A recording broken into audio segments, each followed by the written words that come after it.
Federal de São Paulo, queria dar as boas-vindas a todos. É um grande prazer e um privilégio para todos nós. Temos hoje a palestra aqui da Dra Nora Volkow, que é diretora do National Institute of Drug Abuse.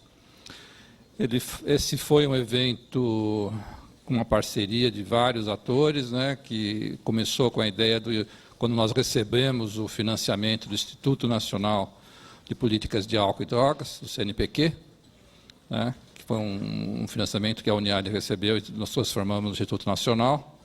E depois, conversando com o pessoal da Embaixada, a Nájila, que acabou de sair ali, e muito generosamente organizou, ajudou a esse evento.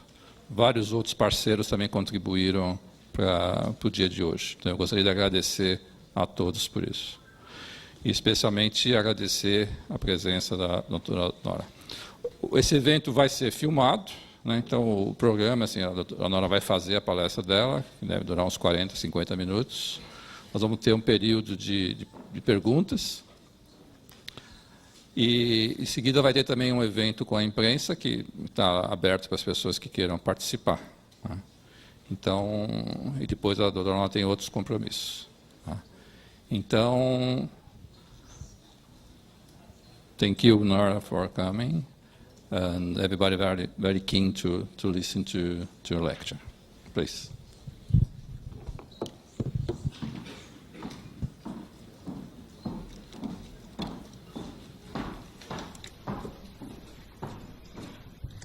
Good afternoon. It's a pleasure for me to be here today. It's my first time ever in Brazil. I was born in Mexico, and I always wanted my dreams to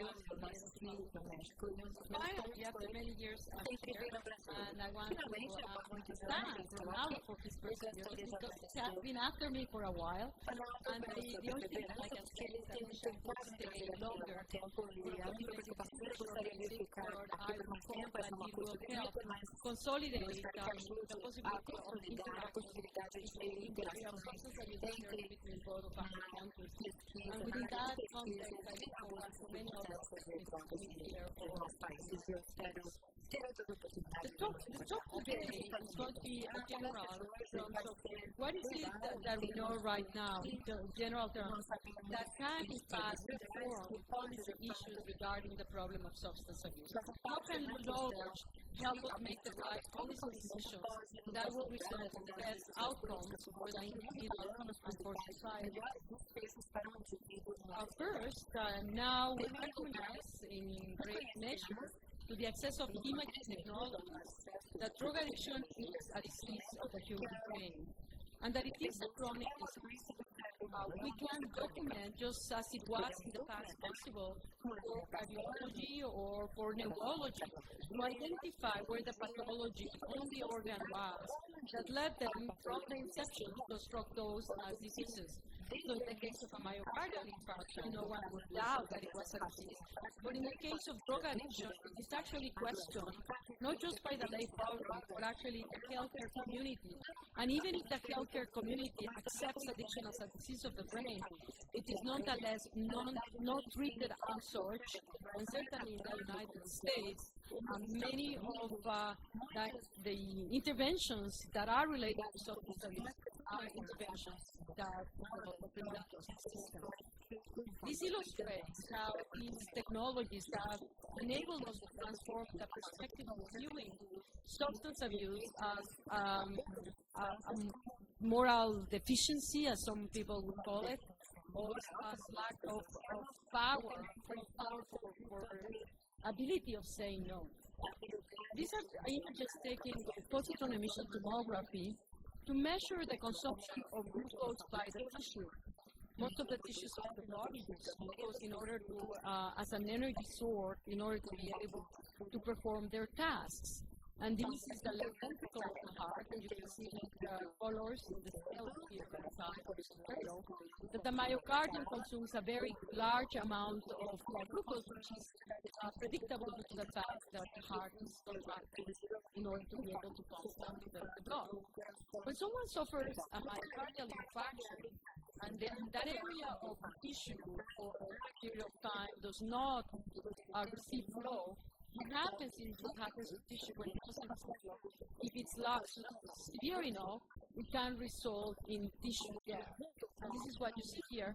That the tissue is no longer consuming glucose in this area where the infarct occurred.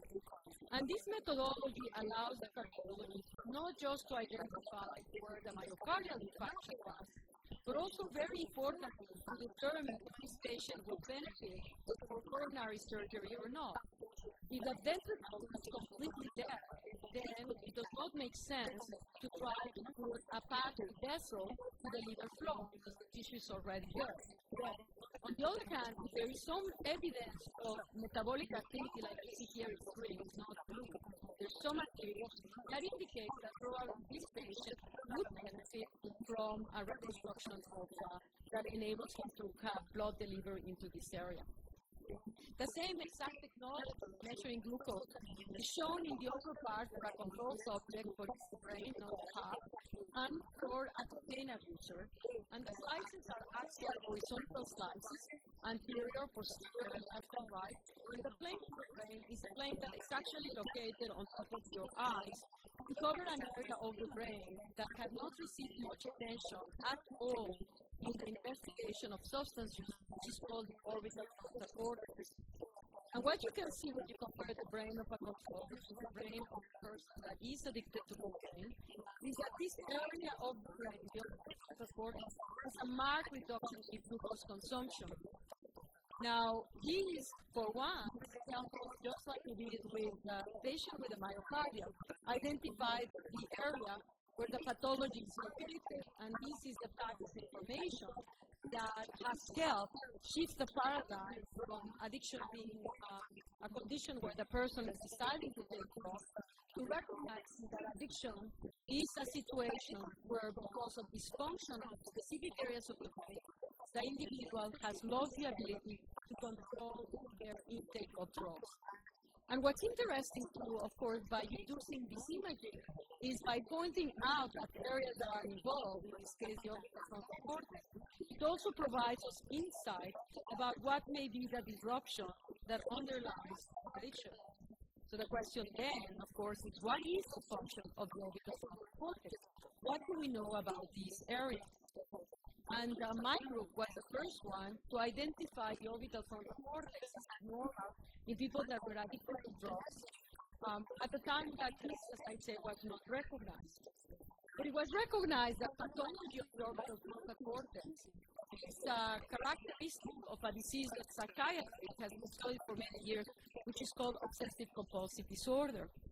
And what both of these diseases have in common, well, they have similar circuit involvement in the compulsive and the obsessive quality of the behavior.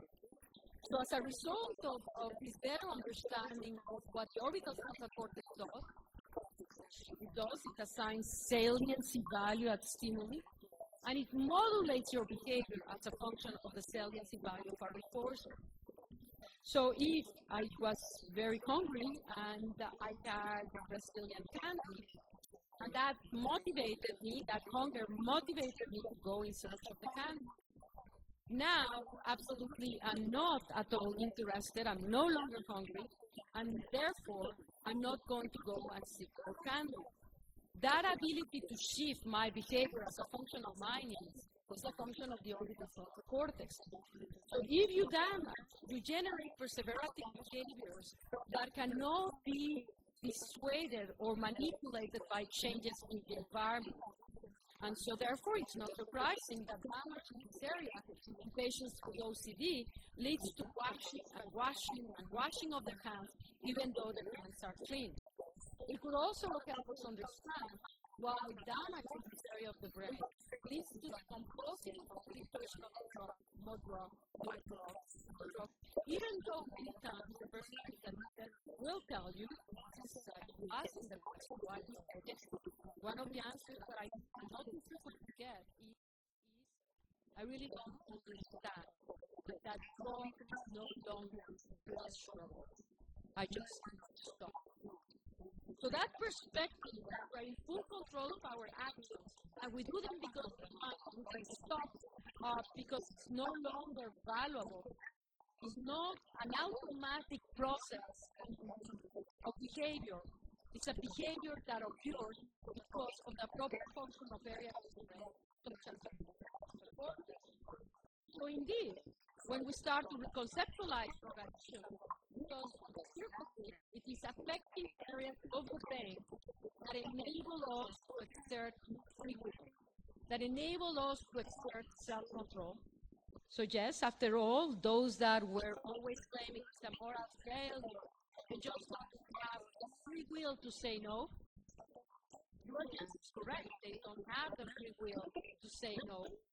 But it's not because they are choosing to basically ignore and say, I'm going to continue to say they were wrong, or because the brain areas that allow you to stop are not functioning properly. And this is metaphorically elegant illustrated. You are driving on a car, and you actually see a cat crossing in front of you, and I love cats with passion. I want to hit that car, and consciously, cognitively, with all of my emotional drive, I don't want to hit the cat. But if my brains are not working properly, I will not get it. So if it's easy for us to conceptualize brains functioning or malfunctioning, we can then apply that to the role of the area of the brain, which is much more complex than one brain, because there are multiple processes that play into action in order for us to exert control. And these processes are modified by the chronic exposure to drugs. What is the second thing that we know about drug addiction, apart from the fact that it's a the brain that is chronic? The second thing that we know is a developmental disease. That is to say, it starts very early in the individual's life. Most of the time in adolescence, when it's a period where people start to experiment in drugs and escalate between the ages 18 to 25. In some instances, drug experimentation starts in the last years. And this is data from the United States, which actually plots the number of kids that were diagnosed with marijuana offenders. And you can see cumulatively that most of the kids will receive a diagnosis of marijuana offenders between the ages of 17 and 21. So if you have not become dependent or addicted to marijuana after age 25, it's not that you will ever become, but probably and indeed we know data that has been shown for marijuana, that has been shown for alcohol, and that has been shown for nicotine, that the earlier the exposure of an individual to the drug, the greater the risk of that individual becoming addicted. Why is that? Why is it so that there is this spirit of vulnerability? There are many factors my brain likes to simplify, and I simplify into factors that are very salient. First of all, in childhood and adolescence, your brain is very plastic. It's actually, it keeps on being plastic your whole life. Because the ability of the brain to change as a function of the target stimuli is much greater when you're an adolescent or a child than you're an adult. This is for survival fantastic, because it enables you to learn things very rapidly. That plasticity. The bad side of it is if you are exposed to an adverse event, such as drugs, your brain plasticity would lead you to become addicted much faster and for a longer period of time.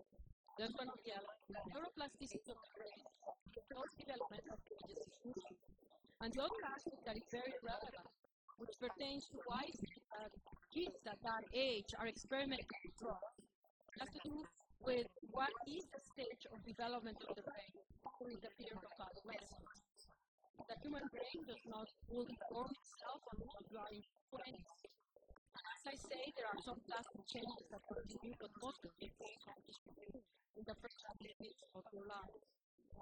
What are the characteristics of the brain? One of the most important ones, the difference is adolescence from adulthood. Actually, this is one of the first studies that were published using MRI to identify the volumetric differences in individuals that had average 16 years of age versus individuals who were young in their 20s. And what they found was deeper between adolescents and adults. And what's interesting is these are areas of the brain that are located actually in white matter tracts that underlie the famous cortex. The frontal cortex is an area of the brain that is responsible for a lot of cognitive operations, for cognitive operations that require judgment and precision. That is the frontal cortex. And the other areas where you don't see an area, the area of the limbic brain, which is also significantly different in adolescents than adults. And these differences concentrated into the frontal cortex and the limbic brain are particularly important for one reason. I want to understand adolescents, particularly there is a connection, bidirectional, between the frontal cortex and the limbic brain. And this connection is not fully formed until they are in friends. And part of these differences in white matter tracts between adolescents and adults reflect very dense connectivity that exists between these structures. And this is actually data showing the stages in a rat at different times of development until 6, 5, 65. An adolescent rat is approximately made of 30, an adult rat is approximately made of 60. And these are the fibers that come from the limbic brain in the cortex. And what you can really see is exactly what I was saying, that these connections are not only formed on those level adults. And even there, for example, activity of adolescents, the later 3 or the later 5, is much more dense as an adult. Now, what is the significance? Very important is connection. Because once the frontal cortex connection to the amygdala allows to regulate cognitive, which is something that we do on a daily basis, which one makes choice, that is very angry, or what is it. But our frontal cortex says, well, that doesn't make it worse. And that frontal cortex, through its connections into the brain, make you act properly. As important as the frontal brain to the cognitive operation is one that is to give emotional content to cognitive operation. So you start to think about, well, what happens if this is not fully formed? Then you can understand why the intensity of emotional reaction to violation is so much more powerful than that of violence. And you can also start to understand when kids are in a social environment with other kids, where one of the big enforcers is part of that group of being recognized, upon pressure to take drugs, their ability to cognitively intuit that drive.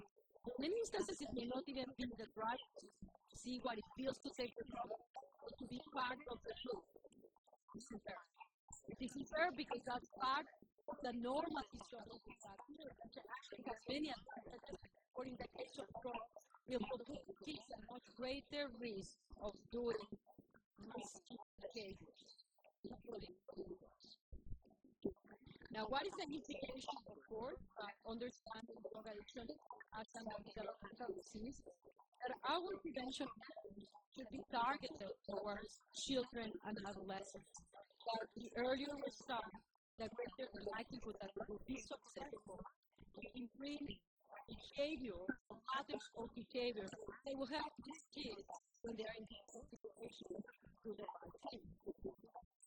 The third element about drug addiction, which has been recognized for many years, is that drug addiction is a complex disorder. It's not just a function of repeated drug use. That's indispensable. Without repeated drug use, you don't have addiction. But it's not sufficient. And we know it's not sufficient because we all know people that take drugs all their life and never become addicted. So while repeated drug use is indispensable, there are other factors that have to come into confluence to generate the process of drug addiction. And it goes as follows. Repeated use of drugs affects the brain and it produces addiction. But not in everybody the repeated dose drug is. It's actually dependent on biological factors, as well as environmental factors, such as social stress. Now we recognize, for example, that more than 50% of your vulnerability to become addicted to a drug is determined by your genes. But we also understood that that vulnerability is not homogeneous throughout your whole life, but it's greater during the period of adolescence. So if you never get exposed as an adolescent, you may never become addicted. On the other hand, if you don't have the genes but get exposed very early on drugs, you may become addicted. And then we have the environmental factors. Social stressors are crucial and have been recognized to play an important role in a wide variety of mental diseases. The greater the number of stressful events during childhood or adolescence, the greater the risk of becoming addicted.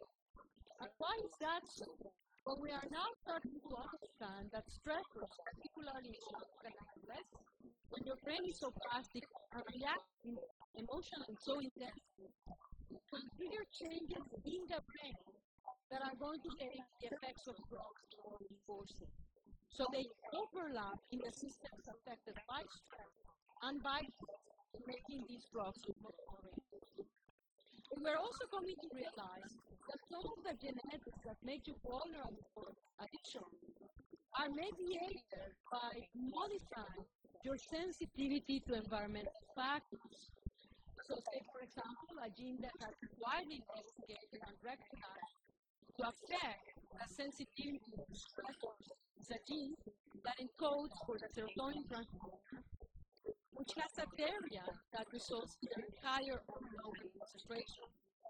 And it has been shown that those individuals with a gene with a variant that leads to low concentrations are much more sensitive to stress. So in those subjects, if they have the variant that makes them more sensitive to stress, but they don't get exposed to stress, they may never become addicted. But on the other hand, if they do have the variant that makes them sensitive to stress and they get exposed to stress, then they will become addicted. So we are realizing that in our initial simplistic way of viewing things, it was not black and white, but the interaction from different places. And this, of course, is a fantastic opportunity for us as we design policy intervention. Because I always say, right now, if you have the data that you're more vulnerable to drug addiction, there's nothing we can do right now biologically with the policy.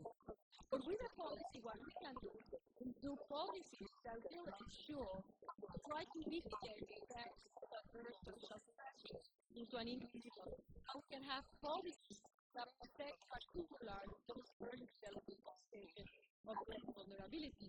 And we can have policies that we can and the three of those strategies will decrease the probability that those events are Now let me illustrate how now we can start to actually not just state multiple factors in complex interactions and necessary information. We can actually use technology. I'm going to illustrate that with images. We can now use genetic and epigenetic methodology to understand it at the molecular level. We can now use these tools to understand how environmental factors may be adversely affecting the brain in such a way that there is a vulnerability for addiction. So that's what I'm going to do. Our laboratory and then other laboratories have been many years investigating what are the effects of the dopaminergic system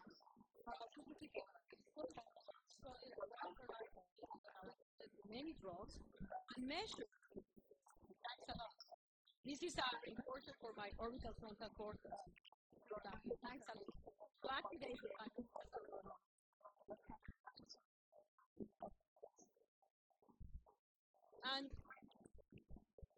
so we've asked the question: if you repeatedly administer drugs And we know that drugs activate the dopamine pathways, and that's why they are reinforced.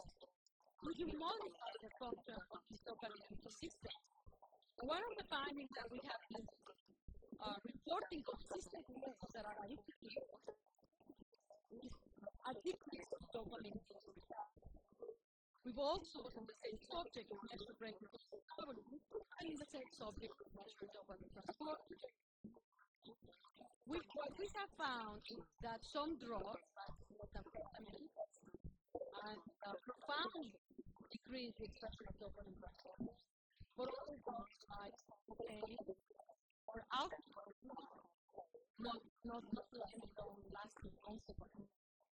In contrast, we have found that for many drugs that have been investigated by our laboratory, there is a decrease in dopamine transporters. And we've also found changes in regulatory levels, which is an indicator of the conduct that was shown in the previous slide, that are consistent and similar across a wide variety of countries. And this just slide that summarizes our story, which shows that it's normal control, and all of these are okay with similar and macro produce other ligands, and other people have other ligands with cross-coordination tomography. Others have single coordination tomography. But in cocaine users, three independent studies show reductions in dopamine receptor. In methamphetamine, refere-se, and others have shown reductions. In alcohol, many groups have shown reductions in dopamine receptor.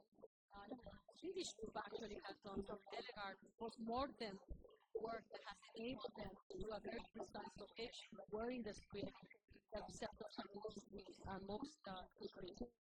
We have shown decreases in hearing abuse. There's been two papers that came out of groups in Europe showing also reductions in smoking. And so this has been one of the factors that we have seen consistently in people that are addicted to drugs, and that we brought into the laboratory to try to understand having more levels of dopamine receptor. Or alternatively, having high levels of protection. And I think that both of these explanations are appropriate.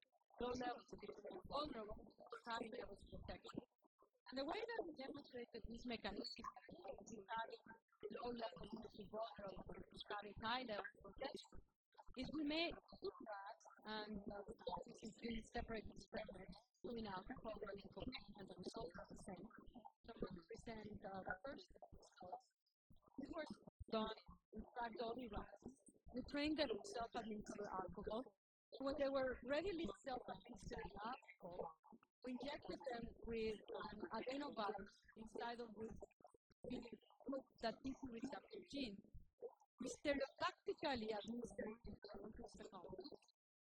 And then we measured changes in dopamine receptors over a function of time. When you do that, you see compounds and you see changes in receptors, essentially. Day 0, at day 4, there is a 50% increase. And then the receptors go back to baseline. And at day 20, we check again, and the receptors go up again. So when you do that, when you increase dopamine receptors, what happens to drinking these animals? And what we observe, and as I said, we observe similar findings of cocaine, is that 6% change increases in alcohol intake. There is a dramatic reduction in alcohol intake in these animals. It does not above these animals are drinking when you have the maximum expression of receptors. They are drinking 70% of alcohol, but they are drinking some. As the receptors go back to baseline, they go back to baseline. When we inject again the and the receptors go up, they're dramatically reduced.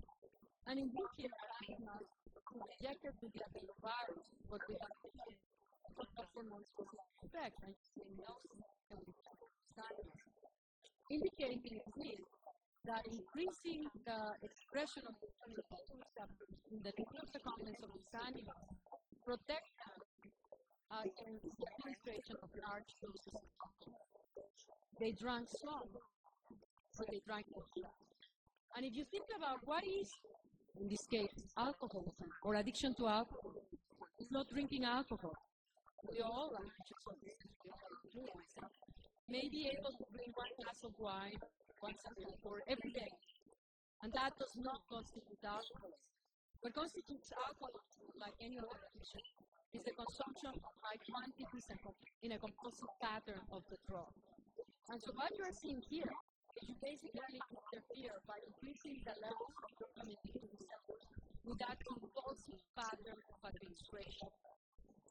And this is actually likely to be the mechanism by why having high levels of dopamine receptors protecting these animals, or maybe protecting individuals not to take drugs. So you may be addicted to drugs, but if you have high levels of receptors, it will be harder to become a compulsive. And now, in the animal experiments in group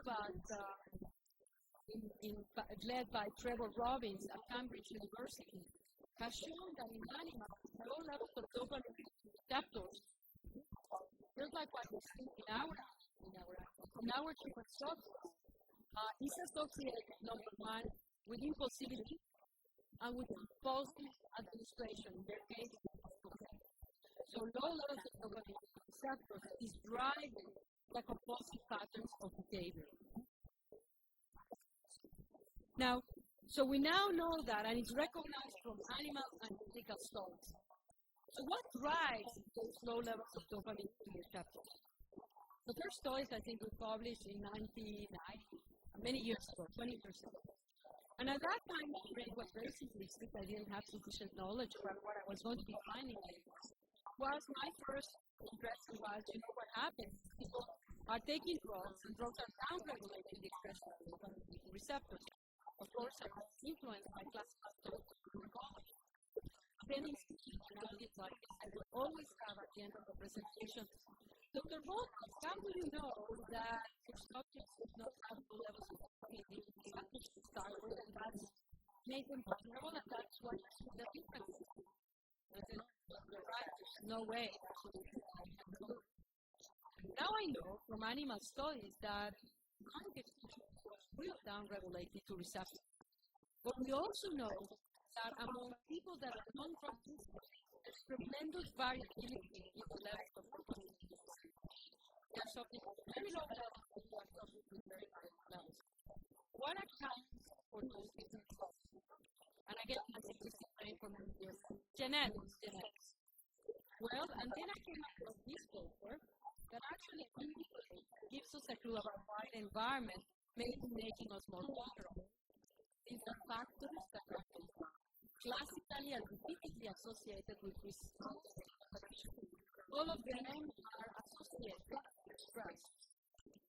Now, then this study came around by Michael Mader and his group, in which they actually documented not in human, but in non-human primates that associate stress to profoundly affect the expression of dopamine receptors in the brain.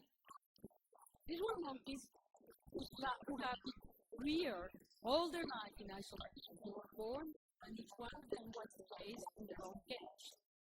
And when they were adults, they were imaged with oxygenation tomography to measure the dopamine receptors. This is an animal.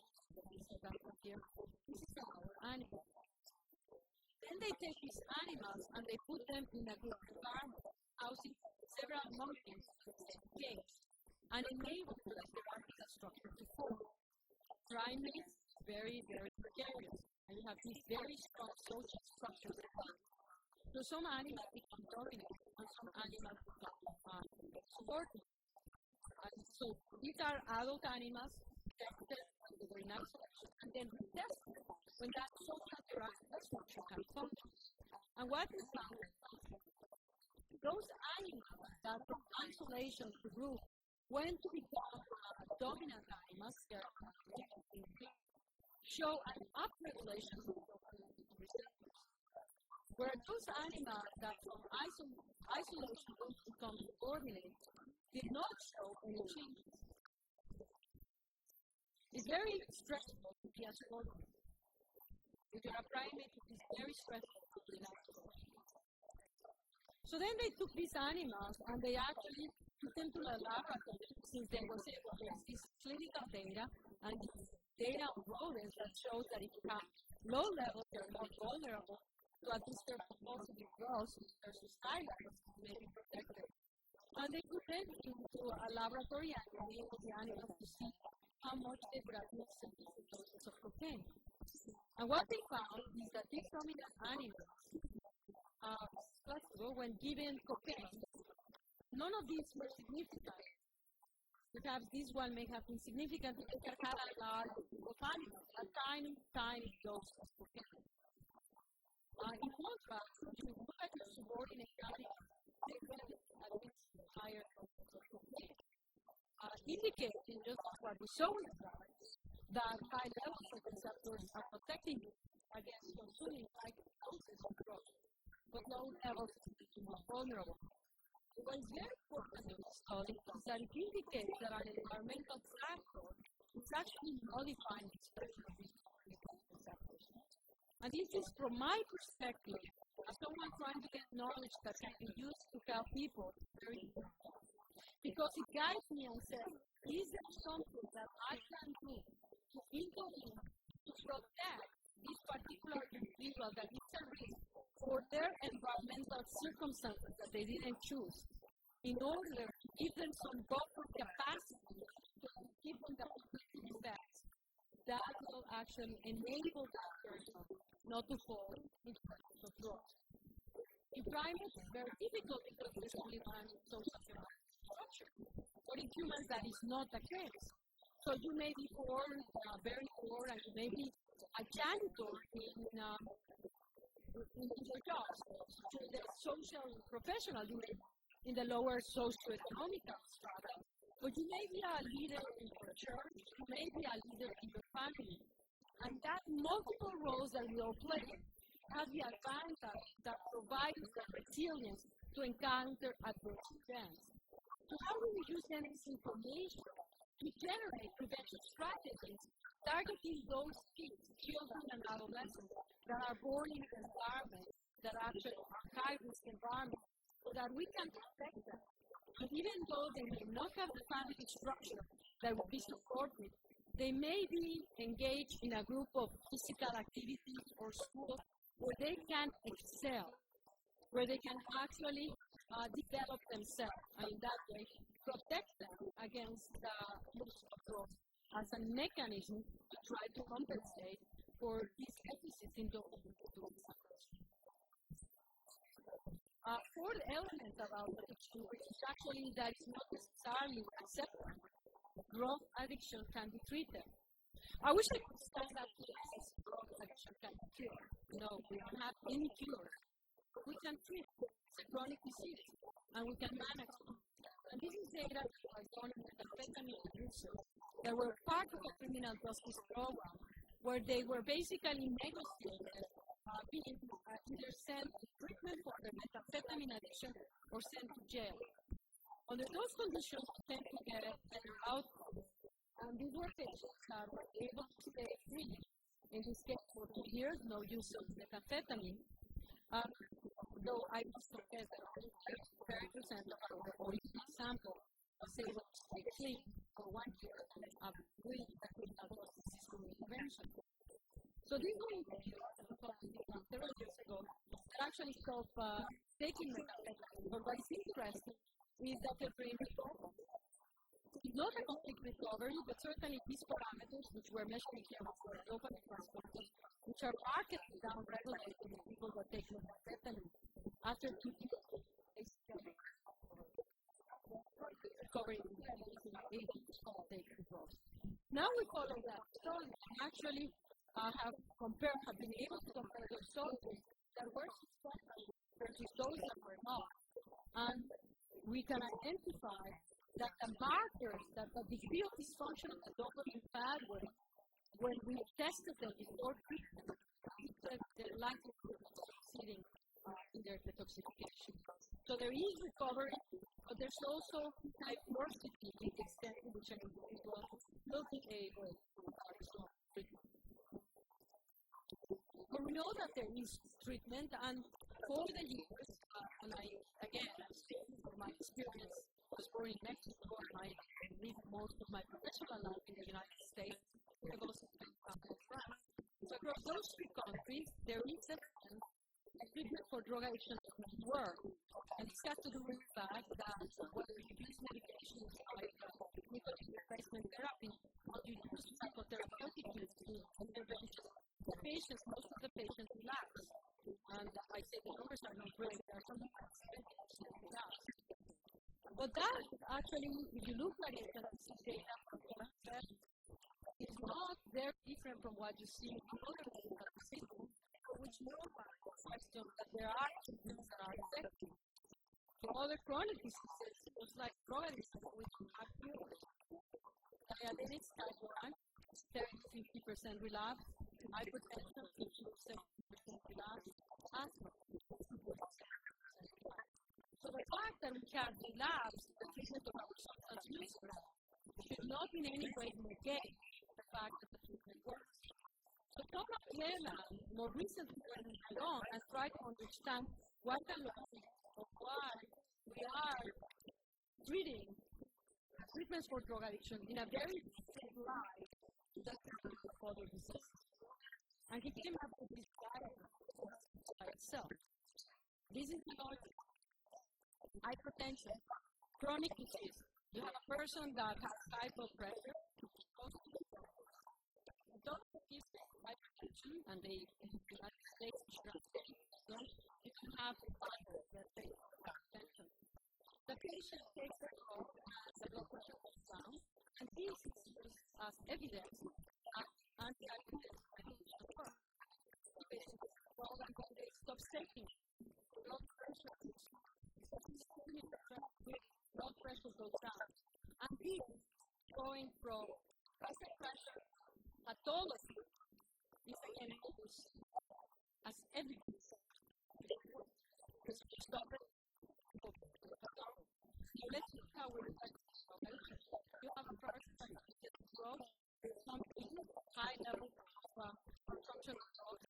They go to a rehabilitation program. While they are receiving treatment, they are released.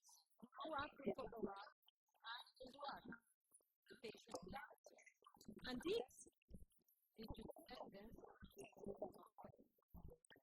when in fact should be used as evidence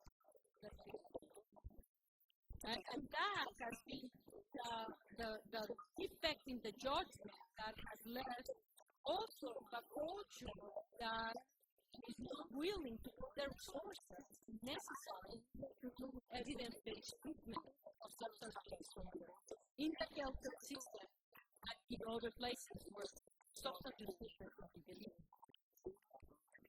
This is the sad story of the United States, and I don't know what you can see. We have 22.3 million people in the United States that fit criteria for a substance use disorder that could benefit from treatment of the disorder. And yet only actually 16% of them receive some sort of treatment. I'm not even speaking about 70-stage treatment. 16% of them. So our great minority of substance abusers have no treatment. Then you look at where are these treatments going on? For me, what's very embarrassing as a physician is the minimal involvement of the healthcare community in the development of treatment. So we have these patients in an outpatient basis and inpatient basis. Most of the is done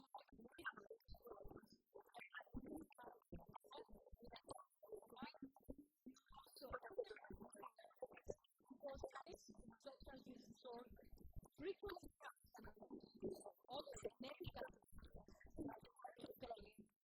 HIV as well as disorder, and it's not so also the United States substance use disorder end up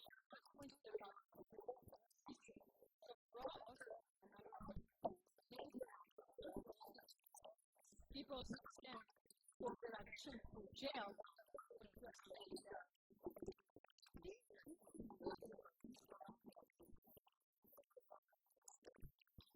So where is it that we are? As I said, what is the knowledge? We have both evidence-based treatment. We have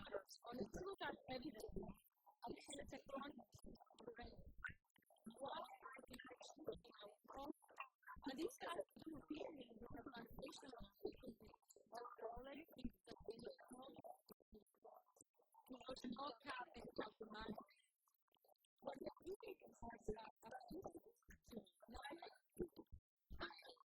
approximately 85% of the research on substance abuse in the world. Our budget is a little over $1 billion. We're trying to concentrate on research and development solutions. We generate two large projects in order to implement.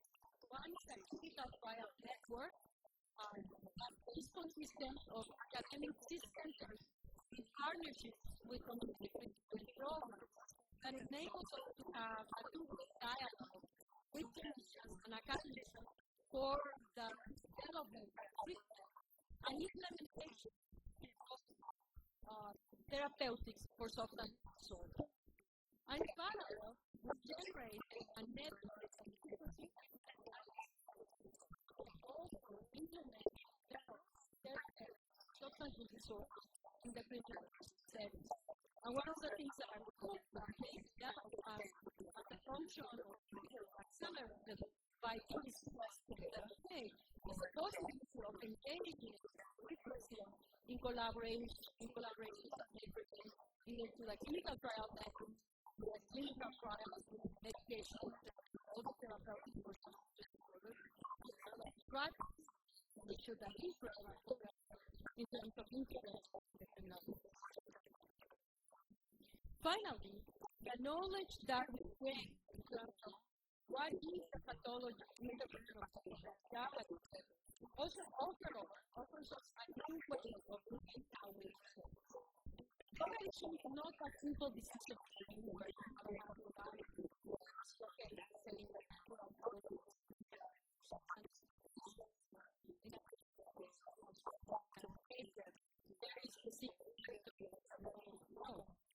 Drug addiction affects circuits in the brain, and it affects multiple circuits.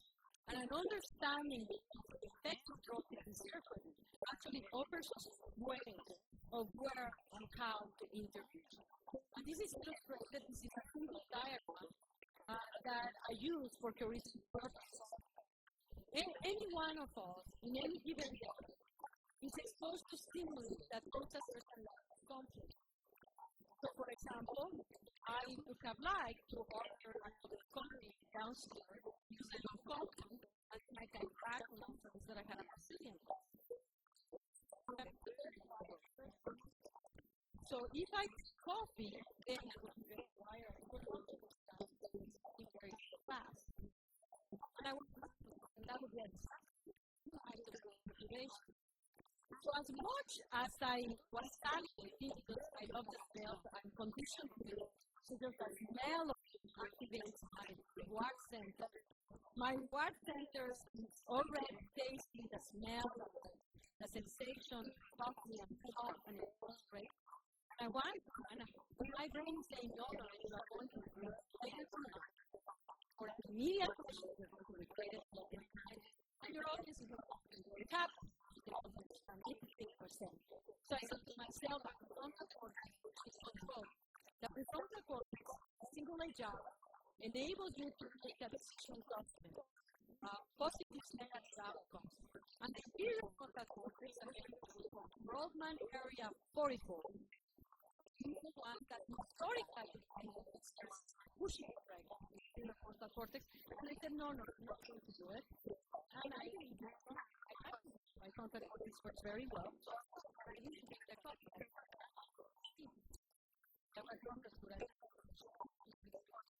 Now let's look at the person that's addicted. I showed you the first slide that the organs of the cortex and the singular challenge, by the way, are very dysfunctional with people that are addicted. They are hypofunctional. So to start with, their ability to structure is impaired. But all the memory systems that you have very important are basically a solution to the drug and to drug stimulants. Any reporting that is positive or negative will produce a positive condition that will sort of or its aversive and negative condition is more you keep that conditioning, the more intense the signal from the amygdala and into the reward centers and into another in the cortex and the medial part of the orbital structure. These are breaks in these forces. So the amygdala sends into the nucleus accumbens center and into the medial one. Activated this is a person addicted. They see that they want to inject very much. There is a condition in the heart is going up, they are sweating. This activation engages the frontal drive, the frontal cortex is saying, well, now realize that person that if they take the drug, they're going to go to jail because they are on parole under the condition of the drug. So they say, no. They are trying to exert future to say no. But something very unique happens that we were taught in medical school. Was taught in a fear-flight reaction that compared to this condition. When you're in a fear-flight reaction, the frontal cortex is disconnected. And if it disconnects because in a situation of great danger, it is your best interest to be able to escape rapidly.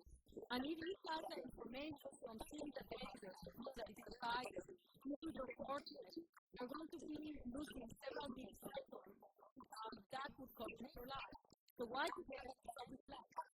Information gets to the thalamus, and from the thalamus it gets into the motor cortical area, and you run for your life. And that happens when the amygdala gets hyperactivated. When the condition of stimulus is very powerful, the amygdala hyperactivation disconnects the cortex. Just already then what happens to that? The person, they have all of their good intentions. They cannot stop.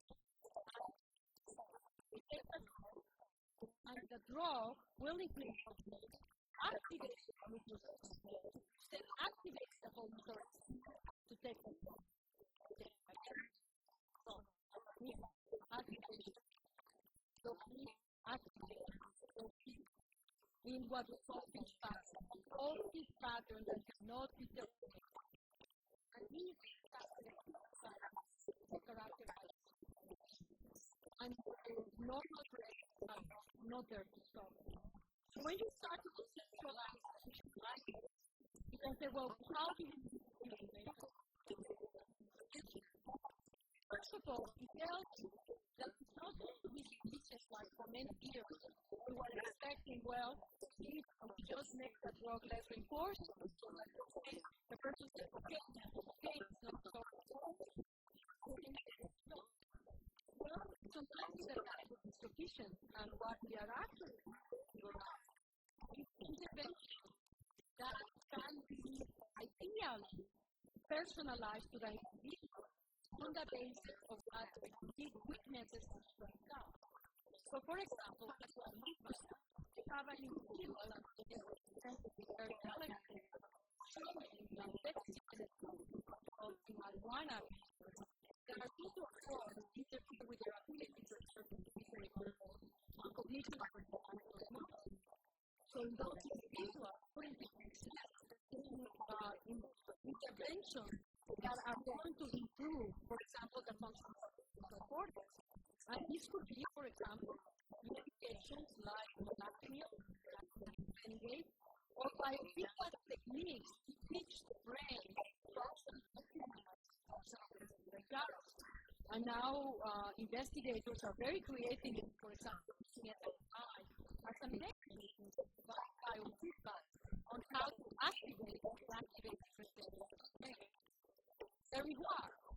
What about if I do that? Well, the person takes it because it's still getting it. After taking it several times and not still getting it, these consumer responses are going to start to disappear.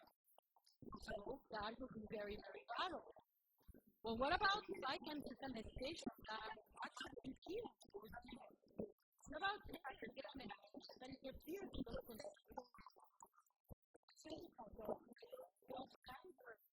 either drugs that have lost they don't find it, and the other is death, and that's the mechanism before we go to addiction.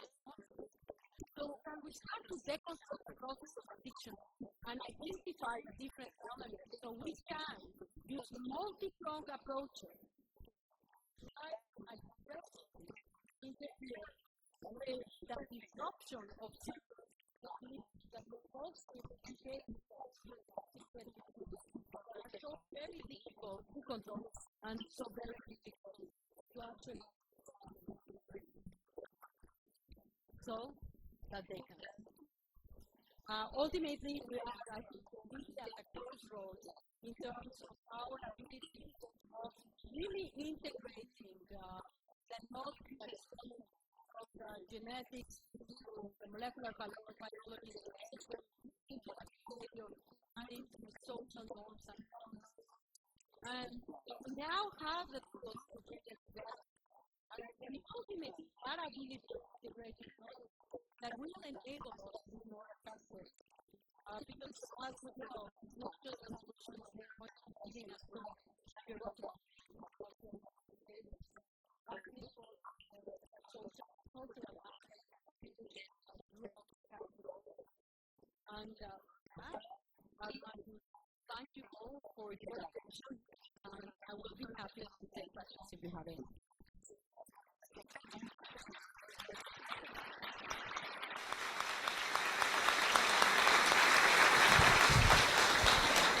Thank you, Nora. Everybody wants to have some question. Please write down and send to me, please.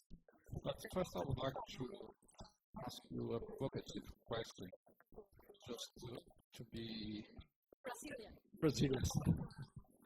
Because more on the policy side of things, what your views are on the legalization of drugs? Here in Brazil at the moment, as I mentioned to you, we have a strong public debate about the legalization as a policy that would make things better in terms of access to drugs. And the second question is related to that. What your views are on harm reduction as a policy on the treatment and on prevention? Yeah, and those are actually two very interesting questions, and I'm going to answer them as a scientist because I'm a scientist, and my brain has prioritized for data. I guide myself by data. So I'm not going to give you an ideological response because that's not who I am. What we know from preclinical studies that the factor that leads to consumption of drugs, compulsive consumption, is pre-availability of drugs. And for example, experiments done now many years ago, 10, 15 years ago, in which they took cocaine and they took animals and, in two groups. One of them they have free access to cocaine, and in the others they had free access to heroin. And the experimenters came back 1 month later, and all of the animals that had free access to cocaine, all of them. The drug results in such a compulsive pattern of behavior is predictable. So, first of all, that notion of legalizing a drug will make the drug more available. So, how would that rat experiment translate into humans? What are the drugs that would have the highest prevalence of rates? Alcohol and nicotine. And it's not because they are the most rewarding or the most addictive, not at all. They're much less rewarding and they're much less addictive. Actually, rats don't even like to take nicotine. So then why numbers? The numbers are because they are freely available. And if you look historical, because we have now many years of history to look back and try to learn from history, which we don't seem to like to. In any situation where drugs have become legalized, that has led to such an escalation of drug use with a consequent toward effects, and just telling you about what happens to the rats, that have led to making these drugs illegal. In the United States, unbeknownst to many people, unbeknownst to many Americans, cocaine was legal at the beginning of the 20th century. And actually it was promoted in many other places by Freud, who thought that this could be a treatment for heroin addiction, until he himself became addicted. In the United States, what happened in the first decade of the last century was there started to be an escalation of medical complications and death associated with cocaine that led in 1914 to the making of cocaine illegal. Legalizing cocaine again will repeat that phenomenon. We can basically predict it 100%. So in my view, why do we want to do an experiment where we make drugs easily available, where we know that the consequences are going to be enhanced, more kids are going to experiment with them. The more they experiment, the greater the risk of adverse effects from drug use, which are not just addiction. Drugs account for probably the number one cause of mortality in young people by accidents, and these are those attributed to alcohol. We don't even know those attributed to things like marijuana because it's very measured. They contributed significantly to medical complications like infectious diseases. So why, if we have that data, go with the sense we are failing, so let's try, it's almost like an act of desperation, without recognizing, and I view it in many ways, almost like let's do something immediate without recognizing that the downstream effects 5 or 10 years from now could be very devastating. So that's why I do not support legalization, not for any ideological, but because of the fact of preclinical and epidemiological studies. However, the second question was how harm reduction.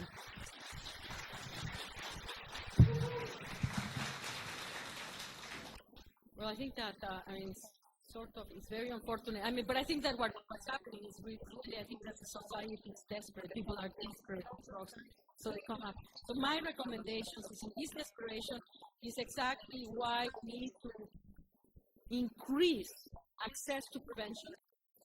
We need to increase access to treatment. And even though you may like ideally, let's treat, we cannot always do that. And then as physicians, our obligation is to reduce harm. And so I believe that harm reduction is one of the strategies that we have in order to help the person that's addicted to drugs. In the ideal world, of course, I would like to be able to cure them. We don't have those cures. I don't know that we will have them soon. What I do believe that we can have, if there is investment on resources, is 5 years from now, we may have many more medications. Not all of the individuals will respond to them. If they don't, harm reduction should be something that could be or should be offered to them. And actually, harm reduction interventions are valuable not just for the individual, but actually for society. This is very clear, for example, on the case of the HIV epidemic, where harm reduction strategies that give access to syringes have been shown unequivocally to decrease the rate of HIV transmission. So I hope that answers your question. Thank you.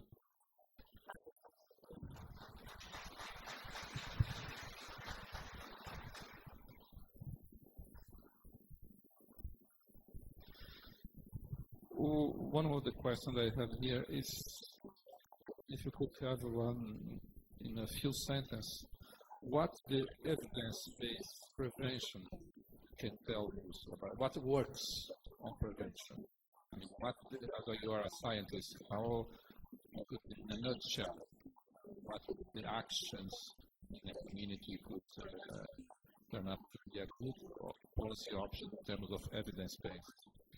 Well, we just actually so happened that this year we had the results finally from a very large study that we have been funding a randomized community prevention effort. So we took communities throughout the United States, half of them did whatever they were doing, and the other half was assigned to an intervention that calls communities that care. And communities that care is based on community assessing, creating the infrastructure to make an assessment of their own vulnerabilities and strengths, and then based on that, deciding what evidence-based prevention strategies they are going to implement. And they showed very significant, actually, reductions both in illicit and licit substance use, and they also, interestingly, show improvements in sexual behaviors. The kids that have been exposed to that community that care were delaying the age at which they had the first sexual encounter, which was not something that had been embedded as part of the prevention, but just to indicate that if you do interventions that solidify the series of alternative behaviors that an adolescent has, the choices that they can make. They only have one choice, to take drugs or not, they're going to take drugs. But if they give them a menu of activities where they can excel, they will choose things that are going to be healthier and will minimize the likelihood that they end up taking drugs. So if you are interested, whoever that person is that asked me that question, we have access to the information on community that care and evidence-based treatment. SAMHSA, an organization in the United States, actually has a website where they have a list of the different evidence-based prevention strategies that have been tested to be effective. And we will be interested on the person contacts me in putting you in touch with the principal investigator that developed the community success program. Okay. We have several questions about self-help treatment, because you will show that in America is the most available treatment. In Brazil, it's happened the same. We have a very good network of self-help groups that Alcoholics Anonymous and Efeitos Anonymous. What do you think about this form of treatment? You compare it with the more formalized sort of treatment? Well, there is data, certainly, from in the alcohol literature, that 12-step programs like specifically Alcoholics Anonymous is actually effective therapeutically. The effectiveness, of course, is not for everybody. Not everybody responds, and there is still significant relapse. We're currently there's a couple of small studies with cocaine also showing some level of benefit.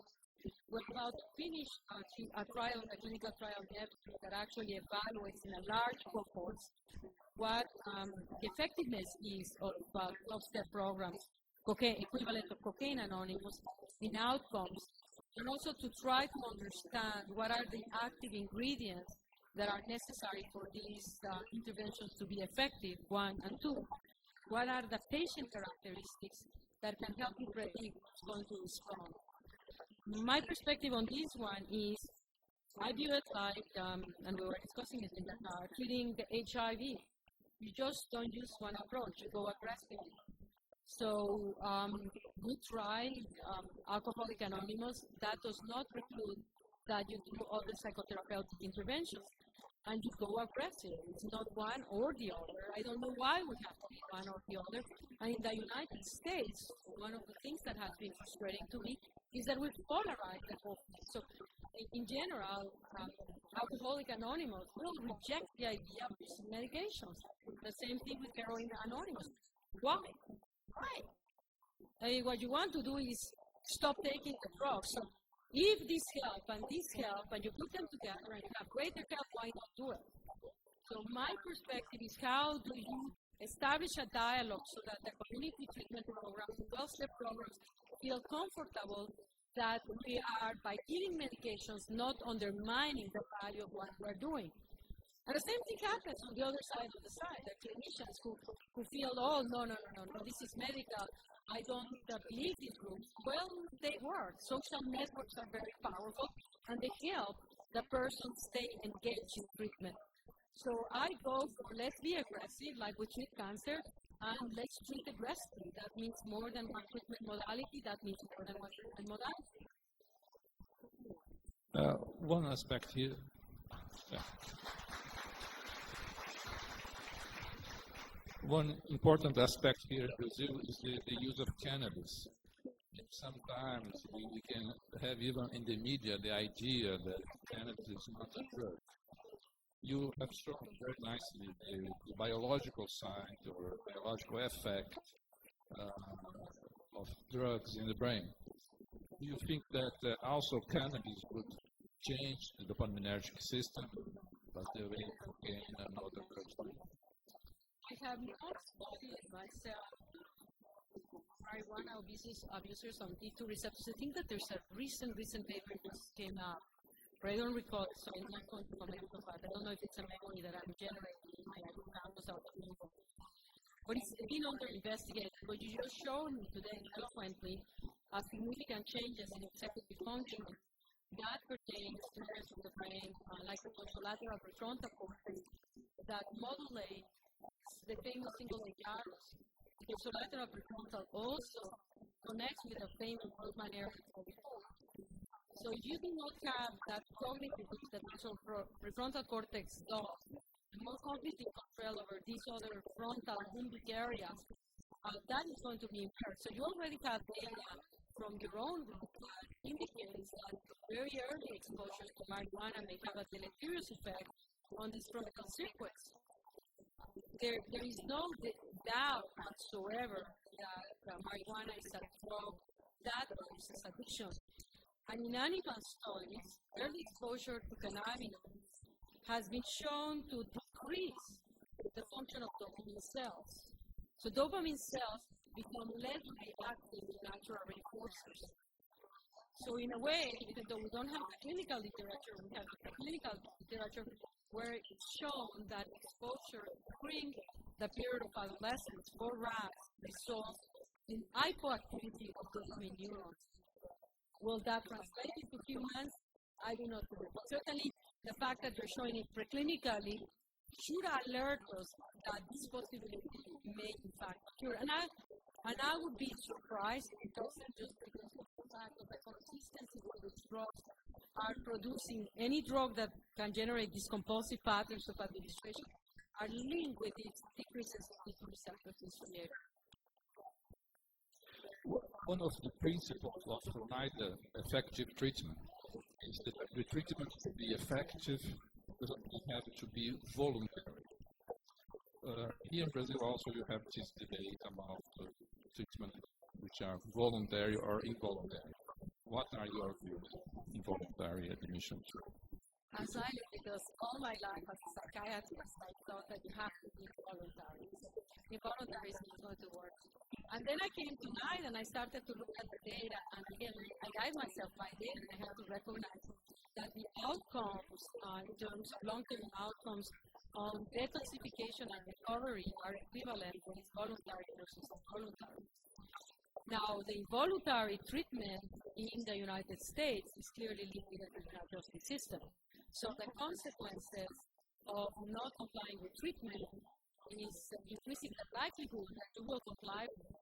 Be it as it may, the outcomes are equivalent for voluntary versus involuntary. So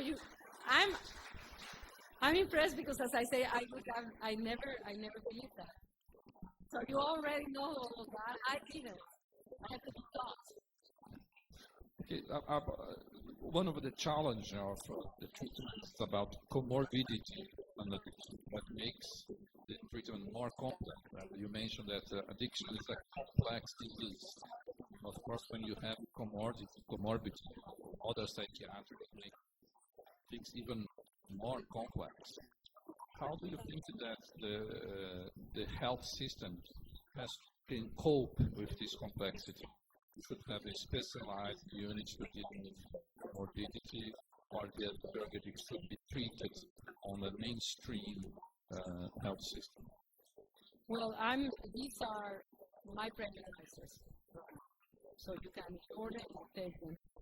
I believe that we made a disfavor, and I do not know how it is to be Brazil, by separating the substance use disorders from the other psychiatric diseases vis-a-vis their treatment and the evaluation. I think we made a mistake because certainly in my training and then as a clinician, we will address the psychiatric problem, but we will not address the substance use disorder.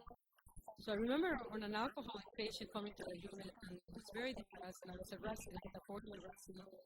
And the clinician said to me, "No, Nora, you cannot make a diagnosis because he's going to withdraw. overweight, and you can make a diagnosis of depression. So that came as correct, and the patient was very depressed. And I treated him, but we never addressed the problem of alcoholism. Now, I can guarantee you that that patient, while he's on medication and goes out and starts drinking, is going to stop their antidepressant medication and they're going to relapse. So we've made that favor because the outcomes on our patients, but not being able to address them in an integrated fashion, is going to be much worse than if we were doing it systematically. And because comorbidity is so frequent, I mean, just look at how many of the schizophrenic patients that you see in the world smoke. And I'm sick and tired of hearing psychiatrists telling me, is the list of the problems that they are smokers? And I said, no, it's not a list of the problems. They are going to die of smoking-related diseases, and it is their problem. So this dismissal about the addiction component that you may see in some of the psychiatric diseases, the same thing with depression, is very myopic because it fits also in terms of the psychopathology. And certainly in the case of schizophrenia, of course, the use of cocaine, cannabinoid, can trigger a relapse. In depression, the ups and downs of stopping and continuing with nicotine can trigger relapses on depression and anxiety. So, in my view, it's really far from adequate what we're doing in the way of separating these as if they were distinct entities. Because in many instances, the comorbidity is a result of automedication. In many instances, the comorbidity is triggered by the drug itself that exacerbates a mood disorder or an anxiety disorder or a thinking process.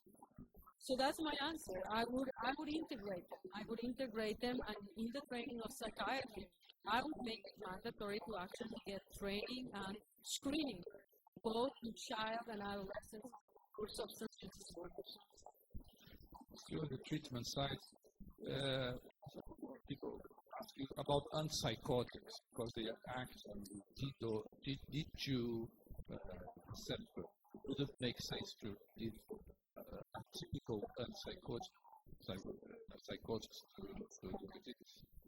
So what you have is drug addicts are already very dysfunctional because they have downregulation of the D2 receptors. So by giving them a D2 receptor antagonist, they're going to exacerbate that deficit. So number one, and when people have tried giving them, they don't take them. They develop many side effects. They are very sensitive to extrapyramidal motor effects, which is not surprising due to the fact they already have very low symptoms. They don't have much reserve. So they don't tolerate them well. And that discomfort in and of itself, in an individual that already has changes in mood, may trigger actually a drive to take drugs. No one has been able to show any positive effects. In fact, there was a study that had to be stopped, and they published it was Finland or Denmark, one of the Northern European countries, in which they were using one of these atypical antipsychotics that is supposed to be partial dopamine receptor agonist. And they had to stop the trial because they were amphetamine abusers. They were escalating their use of drugs. They just had to stop it because there was more than there's really, that's not the issue would be, in fact, therapeutically, what I would like to have is there something I could do to increase the levels of dopamine receptors in these patients? Just like what we did with the rats. And to me, and what we were discussing, what would be, for example, an elegant study would be just like you see in those monkeys that you do an intervention. Now, this is my interpretation. The investigators interpret that very simply, that you become a dominant, but that your receptors go up. My interpretation was very different. My interpretation is that you're in isolation, that is very, very stressful, and that's downregulating. Stress is downregulating to receptors. We take outside of that environment, and those that are dominant, where the stressor is removed, receptors go back normal. Whereas those with the stress remains different, it remains low. So, but it tells me that if we can do a therapeutic intervention that can modulate and buffer the stressors of an individual, could we be able to upregulate those D2 receptors? It would be a really remarkable study if someone can demonstrate that. Theoretically, it may be possible. I do not know at the end of the day if it is or not. Theoretically, it's something worth doing. Another question is on the prevention side. The United States has, over the many years, spent millions and millions of dollars on research on school prevention. What's your view there? What is the summary? What all this research has show us? What works on school prevention? And there are prevention interventions based on the school where there is clear evidence that they work. And again, if you go to the website of SAMHSA, you will have preventions for schools, preventions for families, preventions for community. And then, of course, an integrated prevention. What has happened in the United States, and again, and that's why I make the point, it's not just about evidence, it's about implementation. When you look at a survey of schools in the United States, only 15, 15, uses evidence-based prevention.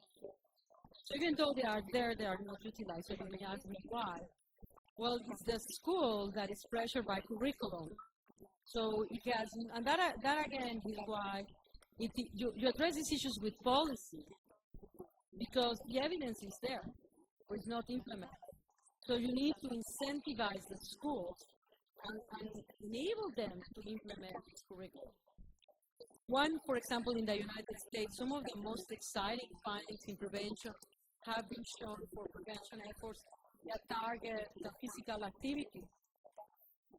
And both in girls and in boys, in targeting prevention for adolescents, using the group dynamic that is created in sports actually appears to have one of the largest effects. And in Brazil, where kids love football, that may be a very important target. Take advantage of that and use it as a target. Also, in terms of prevention, what do you think are the roles of the family on the prevention and the treatment? The family is I think the first line of defense, and that's been recognized all along by prevention scientists. And actually, this is even taken at another level, even for prevention of mental illness. And I didn't know about this, so I don't know about everything, but it was fascinating to me that there is this investigator that is actually doing prevention for kids at risk for schizophrenia, where they approach the parents and they teach them skills to minimize this showing conflict between them. And they have really very nice data indicating that the incidence of the cases is going down when they implement that. So, and that is a disease that we traditionally have thought that we couldn't prevent. In the drug abuse field, the literature is much stronger, clearly showing that the involvement of the parents in preventing the use of drugs. And again, there are what are the particular programs that exist to help parents at risk basically be able to develop skills that will enable you to increase the likelihood that they take drugs. There's programs that are integrated, like preparing for the young years, for the adolescent years, which it's a program that involves the parents by themselves, the kid by themselves, and then together. And it's reiterated every 2 years as the kid grows up. So there are many programs that work for the family, integrated, separated. Still on the prevention side, about your opinion about religion and in terms of the prevention and also the spirituality in terms of the treatment. You know, and I am not very knowledgeable about religion, so, and again, my perspective on these things is data-driven. And in the United States, and again, the data speaks for itself, in the African Americans, religiosity in children and adolescents is a protective effect for disorders. In the African Americans, we have not seen that in the Caucasians, the white population, but in the African Americans, it's one of the significant factors. Now, those extend to other groups, I really do not know, but in that group, there's no two ways around it. It has been replicated independently, large effect cells. What are your views about the future of the genetic study in terms of addiction? Would people be able to identify people at risk and trying to do an intervention specific for people who have a genetic makeup that make them more at risk of using drugs, or what are your views about the future? Well, I think that right now we can identify already kids that are at risk. You're already doing that study, which you are identifying kids that have mental illness or threshold mental illness. Any kid with mental illness is a higher risk. Any kid with a family history of alcoholism, smoking, drug use is a higher risk because of irritability. So you have to keep your eyes open for that. We also know kids that are in environments where, for example, a single parent or they are physically abused are going to be at greater risk. So we don't need genetics actually to identify those. What we may be very valuable in terms of the genetics is as we develop more intrusive interventions, for example, what we were discussing, if ever we were to have a vaccine, where you may want to actually utilize this judiciously, really those that are greater risk, for example. Or it may be that you can use that to personalize your intervention. And I put the example of the serotonin transporter polymorphism. So if you have a genetic variant that's linked to high sensitivity to stress, then you actually tailor your intervention to those kids. And there's a paper that just got recently published in the past 6 months funded by NIDA, in which they actually did that. It was a family prevention intervention on kids that were divided into those kids who were given the family intervention, those kids that were not given the family intervention. And within each one of those two groups, they separately look at those that have the serotonin polymorphism of great risk versus that no risk. Great risk, not risk. And they found that when they do their family prevention intervention, there were no differences in the rate of drug use later on between the high and the low risk genes. On the other hand, when they look at those individuals, at the group that had not received the family prevention intervention, those kids with the serotonin transporter that doesn't confer any risk, didn't have any greater use of substances. So they didn't make any difference whether you do prevention or not. But on those kids that have the high risk allele that did not receive the prevention intervention, the rates of substance use were much higher. And so again, it enables you to optimally use more aggressive resources. So the way that I view is you should have a universal prevention strategy because all kids at one point or the other are vulnerable for experimenting with drugs. And then you tailor more aggressive interventions on the basis of vulnerabilities, which could be genetic, which could be psychiatric comorbidity, or a very adverse child with multiple stresses. The last question, perhaps not, but what do you think about cognitive training to improve executive function in drug users? It would make sense, but based on your data, to do a training for them to change cognition, to change executive function, to work better in terms of their skills. Absolutely. I think that it is clear that across a wide variety of addictions, the frontal cortex is not working properly. And since the frontal cortex is necessary for proper executive function, the challenge is if you have an abuser who are trying to do psychotherapy, cognitive therapy, or interpersonal therapy, or dialectic therapy, whatever therapy you want him to be able to pay attention, to understand you, and apply accordingly. But if the frontal cortex is not working properly, we're not going to be very successful. So what are the interventions that we can do to improve cognitive function, specifically executive function, in people that are addicted to drugs? And you could employ, just like you do in kids that have learning disability, exercises. Or alternatively, you can employ this biofeedback, which is really fascinating. They tell you they show you how to activate your prefrontal cortex. and by just looking at their own brain images, how they activate or deactivate. Or you can, where we were discussing, why not tailor with medications? Methylphenidate, if you have a poor frontal cortex, will improve executive function. Modafinil will improve executive function. So using these medications, not as this panacea that we've been trying to do, okay, here is the medication, stop taking the drug, but using these medications specifically to help improve cognitive performance in these individuals. Thank you. We could finish that, and then now we can go to the new meeting. The media. Okay, thank you.